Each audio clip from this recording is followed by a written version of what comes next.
Hi అండి, welcome to my channel home food by Jyothi. నేను ఈరోజు అటుకుల స్వీట్ ప్రసాదం కోసం యూజ్ అయ్యే విధంగా చేసి చూపిస్తాను అండి. దీన్ని ఇదే పద్ధతిలో నేను చూపించిన విధంగా చేసుకొని ప్రసాదంగా పెట్టేసి మనం తింటే చాలా మంచి టేస్టీగా ఉంటుంది. తప్పకుండా ట్రై చేయండి. దీనికి కావలసిన ఐటమ్స్ ఏంది, ఇది ఎలా చేయాలి అనే పద్ధతి నేను ఇప్పుడు చూపిస్తాను అండి. ఇవి నేను 3 కప్స్ అటుకులు తీసుకున్నా అండి. దీంతో 3 కప్స్ తీసుకున్న అటుకులు అదే కొలతలు చూపిస్తా. ఒక 3 టేబుల్ స్పూన్లు నెయ్యి వేసుకుందాం. ఇందులో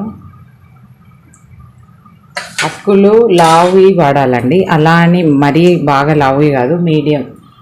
పేపర్ అటుకులు అయితే వాడొద్దు, దీనికి ఇది బాగా రాదు. కాస్త డ్రై ఫ్రూట్స్ వేయించుకుందాం. ఇందులో కాజు,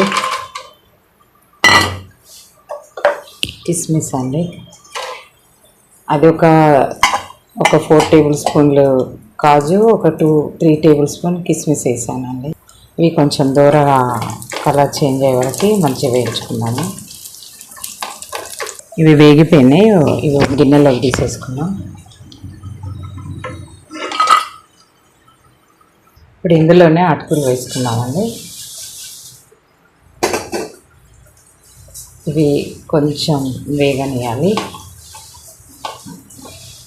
స్టవ్ కొంచెం మీడియంలో పెట్టుకొని వేయించుకోవాలండి. ఇవి కొంచెం వేగిపోయినాయి. ఈ టైంలో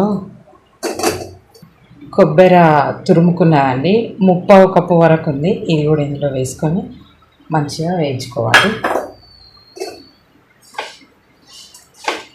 ఇది నేను వేసింది ఎండు కొబ్బరి అండి, పచ్చి కొబ్బరి ఉన్నా వేసుకోవచ్చు. నేనైతే ఎండు కొబ్బరి వేసినాను, ఎండు కొబ్బరిని తురిమి వేసినాను. కొంచెం మంచి వాసన వచ్చే వరకు వేయించుకోవాలి.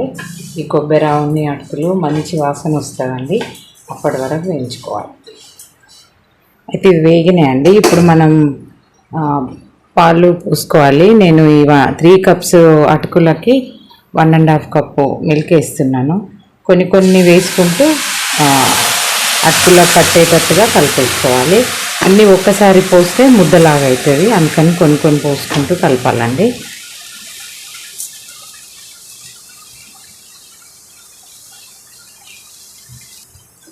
మీకు ఇంకా కొంచెం ఎక్కువ పడతాయి అనుకుంటే అటుకుల సైజుని బట్టి కాస్త ఇంకొన్ని ఎక్కువ కూడా పోసుకోవచ్చు.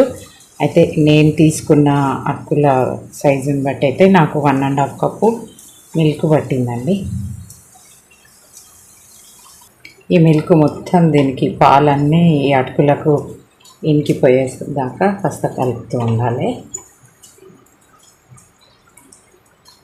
మాడిపోనీయకుండా చూసుకోవాలండి.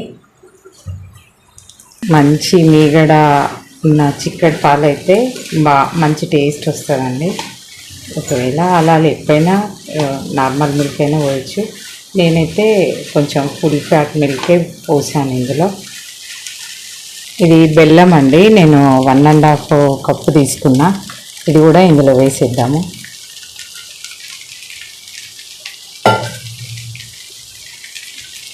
ఇది ఇంతైతే సరిపోతుంది. ఇంకా కొంచెం స్వీట్ ఎక్కువ కావాలనుకుంటే మీరు కొంచెం షుగర్ కూడా వేసుకోవచ్చు, కానీ నేను షుగర్ అస్సలు వేయలేదు, మొత్తం బెల్లంతోనే చేస్తున్నా.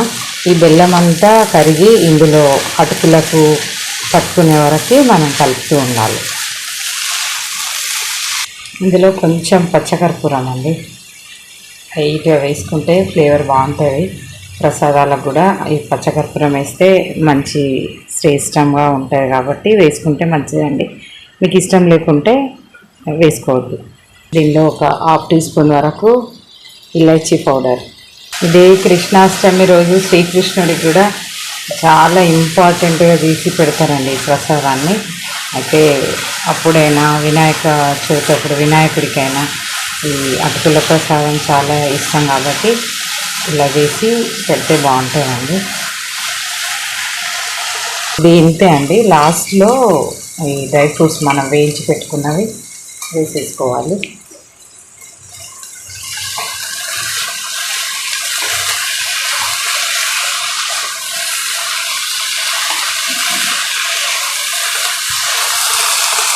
ఇంతే అండి, రెడీ అయిపోయింది అటుకుల ప్రసాదం. అటుకుల స్వీట్. అంతే, మనం స్టవ్ ఆఫ్ చేసేసుకొని దీన్ని ప్రసాదం కింద దేవుడి దగ్గర పెట్టేసుకొని తినేస్తారన్న.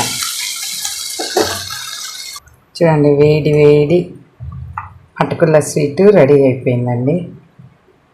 మంచి టేస్టీగా ఉంటుంది. మళ్ళీ తొందరగా చేసుకోవచ్చు, అంటే దీనికి చాలా పెద్ద ప్రాసెస్ అన్నది కూడా ఏం లేదు, మీరు చూసారు కదా. తొందరగా చేసి ఏ దేవుడికైనా ప్రసాదంగా పెట్టుకోవచ్చండి. వేడి వేడిగా ప్రసాదం, అటుకుల ప్రసాదం రెడీ అయిపోయిందండి. అటుకుల స్వీట్, అంటే దేవుడికి పెడతాం కాబట్టి ప్రసాదం అంటున్నాను. అటుకుల స్వీట్ రెడీ అయిపోయింది. ఇదే పద్ధతిలో నేను చేసిన విధంగా చేసుకొని ప్రసాదంగా పెట్టి మనం తింటే చాలా మంచి టేస్టీగా ఉంటుంది. చూడండి, మీకు ఇలానే నేను ఎలా చేసినో అలానే మీరు కూడా చేసి ఎలా వచ్చింది అన్నది కామెంట్ చేయండి, లైక్ చేయండి, షేర్ చేయండి, నా ఛానల్ సబ్స్క్రైబ్ చేసుకోండి. Thank you.